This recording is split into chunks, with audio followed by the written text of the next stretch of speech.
بسم اللہ الرحمن الرحیم الحمد للہ رب العالمین والصلاة والسلام علی سید الانبیاء والمرسلین محمد وآلہ واصحابہ اجمعین ومن تبعہم بإحسان الی یوم الدین اما بعد۔ محترم ناظرین کرام، یہ محرم الحرام کا مہینہ ہے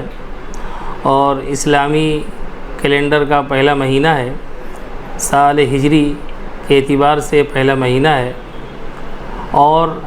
یہ ماہ مبارک اس کی بڑی فضیلتیں احادیث میں وارد ہوئی ہیں۔ حضرت ابن عباس رضی اللہ تعالی عنہ کی روایت ہے، رسول پاک صلی اللہ علیہ وسلم جب ہجرت کر کے مدینہ تشریف لائے تو آپ نے دیکھا کہ یہود روزہ رکھتے ہیں۔ آپ صلی اللہ علیہ وسلم نے دریافت کیا کہ لوگ روزہ کیوں رکھتے ہیں، تو صحابہ نے بتلایا۔ جب یہودیوں سے پوچھا گیا تو انہوں نے جواب دیا کہ آج کے دن اللہ تعالیٰ نے موسیٰ علیہ السلام کو فرعون سے نجات دی تھی، اور آج ہی کے دن فرعون کو اللہ نے دریا میں غرق کیا تھا، اس کے شکرانے پر ہم لوگ روزہ رکھتے ہیں۔ تو رسول پاک صلی اللہ علیہ وسلم نے فرمایا کہ حضرت موسیٰ کا ہمارا تعلق زیادہ ہے، لہذا ہم بھی اس دن روزہ رکھیں گے، اور صحابہ کو اللہ کے رسول صلی اللہ علیہ وسلم نے روزے کی تاکید فرمائی۔ بعض روایتوں سے معلوم پڑتا ہے کہ جب تک رمضان المبارک کے روزے فرض نہیں ہوئے تھے تو عاشوراء یعنی 10 محرم الحرام کو روزہ فرض تھا، لیکن رمضان کی فرضیت کے بعد یہ ساقط ہو گئی۔ لیکن ایک روایت حضرت عائشہ رضی اللہ تعالی عنہ سے ہے کہ رسول پاک صلی اللہ علیہ وسلم مکے کے اندر عاشوراء کے دن روزہ رکھا کرتے تھے۔ تو محدثین نے اس پر فرمایا ہے کہ رسول پاک صلی اللہ علیہ وسلم اس دن روزہ رکھتے تھے اس لیے کہ غلاف کعبہ محرم 10 عاشوراء کو یعنی محرم الحرام کی 10ویں تاریخ کو ہی چینج کیا جاتا تھا، اور دور جاہلیت سے بھی اس کا اکرام کیا جاتا تھا، اس دن کا، اس مہینے کا، اس لیے اشہر حرم میں بھی آتا ہے۔ اور رسول پاک صلی اللہ علیہ وسلم کا یہ معمول تھا، اگر ملت ابراہیمی کی نسبت سے کوئی چیزیں اہل مکہ کے درمیان رائج تھیں تو آپ اس کی مناسبت سے ان کا ساتھ دیا کرتے تھے، اس لیے حج کے بہت سارے امور بھی اسی میں آتے ہیں۔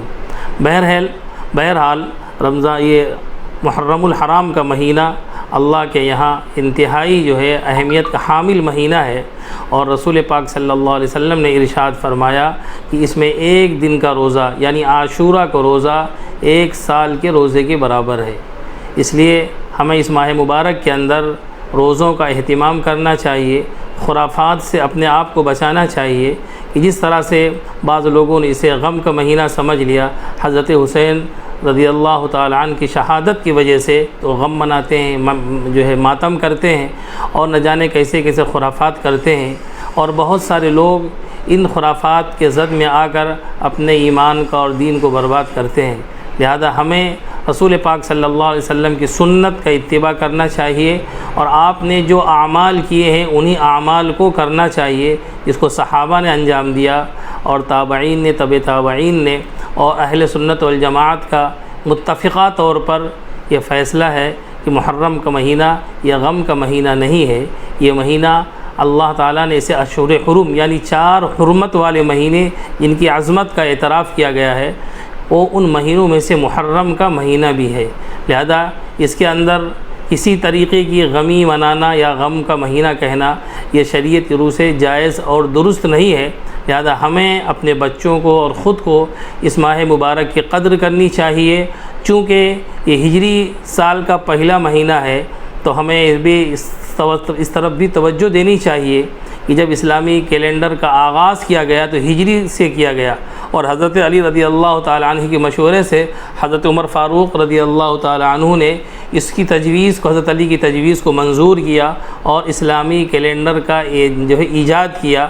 اس طور پر کہ مسلمانوں کو ہمیشہ رسول پاک صلی اللہ علیہ وسلم کی ہجرت کے واقعے کو اپنے سامنے رکھنا چاہیے کہ کن حالات میں اللہ کے رسول صلی اللہ علیہ وسلم نے مکے سے ہجرت کی، اور پھر کیسی مصیبتیں اور پریشانیاں انہوں نے اٹھائیں، اور اس کے بعد اللہ تعالیٰ نے پھر کیسی آسانیاں پیدا کر دی مدینے میں آنے کے بعد، تاکہ یہ امت ہر دور میں جب اس کے اوپر مصیبتیں آئیں، آلام آئیں، تکلیفیں آئیں، تو اس کے سامنے رسول پاک صلی اللہ علیہ وسلم کا اسوہ اور نمونہ ہو کہ وہ حالات چاہے جتنے ہی خطرناک ہوں، چاہے کتنے پریشان کن ہوں، لیکن اس کے نگاہوں کے سامنے رسول پاک صلی اللہ علیہ وسلم کا اسوہ ہونا چاہیے۔ اس لیے ہمیں اپنے پہلے مہینہ جو سال کا پہلا مہینہ ہے، اس کے بارے میں ہمارے اندر بیداری بھی ہونا چاہیے، اپنے بچوں کو تعلیم بھی دینا چاہیے، اور انہیں یہ بھی بتانا چاہیے یہ مہینہ جو ہے غم کا مہینہ نہیں ہے، بلکہ یہ مہینہ عظمت کا ہے۔ یہ مہینہ جو ہے